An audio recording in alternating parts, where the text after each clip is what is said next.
Você culpar, você fulanizar o problema do Vasco no Barbieri, não, treinou de segunda a sexta, não vi nada de diferente no... Não vai, meu amigo, eu tenho uma notícia pra te dar. Tu não vai ver nada de diferente de novo. Porque os jogadores são os mesmos. O que tu vai ver... O Vasco enfrentou o São Paulo. Pegar aí, recente. Enfrentou o São Paulo. Tomou 2-0, saiu em desvantagem. 2-0. Consegue... Detalhe, hein? Vasco iniciou o jogo massacrando o São Paulo, tomou um gol. Primeiro ataque do São Paulo, primeiro ou segundo ataque do São Paulo, tomou um gol. Vasco lá na frente. Vasco voltou a atacar. Foi lá o São Paulo, puma, 2-0. Vasco no finalzinho conseguiu um gol. Tá bom, volta pro segundo tempo. Qual é a primeira jogada do segundo tempo? Bola na trave. 3 minutos de jogo, bola na trave do PEC. Vasco massacrando, não sei o que, empata. 38 minutos, segundo tempo, torcida do São Paulo apupando o time, cobrando. Dorival preocupado, chateado, porque não estava vendo o time encaixar. O Vasco vai lá em 6 minutos, toma 2 gols. Resultado do jogo, 4-2. Se você prestar atenção na entrevista do Dorival, você vai ver um outro Vasco. Entrevista do Dorival. Você vai ver um outro Vasco. Porque ele sabe que ele quase perdeu aquele jogo. Ele quase perdeu aqueles 3 pontos. O Vasco entregou o jogo em 6 minutos. Então, jogo contra o Santos. O que foi o jogo contra o Santos? O Santos deu um ataque praticamente. Fez um gol. Jogo contra o Palmeiras. O Vasco sai na frente, mete 2-0 e toma aquele empate nas condições que tomou. Mesmo assim, consegue a resistência de não ser virado. Mas enfrentou o Palmeiras desfocado. Mas é processo, amigo.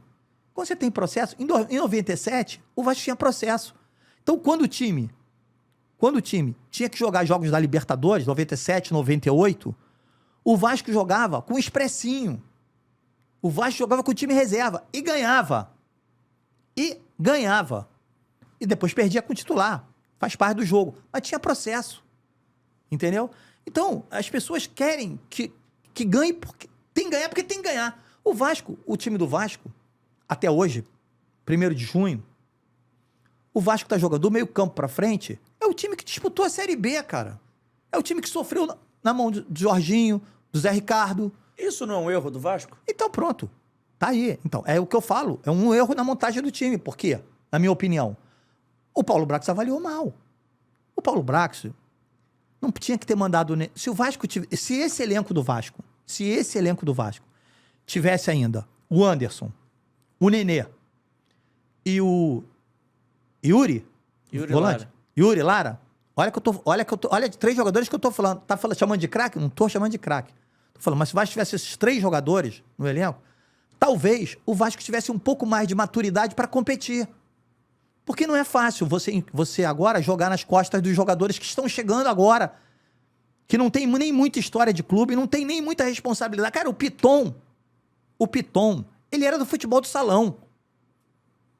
O Piton era do futebol do salão. Ele até 2020, ele jogava na base do Corinthians e era convocado para a seleção de futebol, a seleção de futsal. Futebol de salão da minha época, tá, gente? Desculpa. Ele era convocado para a seleção de futsal. Então, ele não tinha... Ele não é um jogador experiente. Não é um jogador experiente. Um jogador que tem ali uma idadezinha legal, 26 anos, 25, 26 anos, 22... 22 anos, então. 25, 26 anos é o Léo e o Léo Capasso e o Pumita. Mas, assim, ele não é um jogador experiente. Então, o Vasco sente... O Pumita é o lateral reserva da seleção do Uruguai. Qual foi o grande lateral uruguaio que você viu? Fala pra mim. Qual foi? Não tem, cara. É um jogador da seleção uruguaia bacana, legal.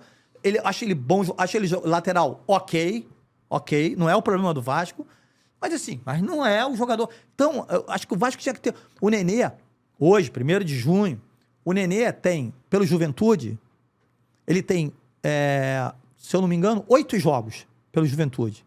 Se você conferir a minutagem do Nenê, somar os minutos jogados, dividir por 90, dá 6,6. 6,6 jogos. O Nenê tem 2 gols e 3 assistências. Participação direta em 5 gols. Vê quem tem participação direta em 5 gols do Vasco nesse Campeonato Brasileiro. Não tem.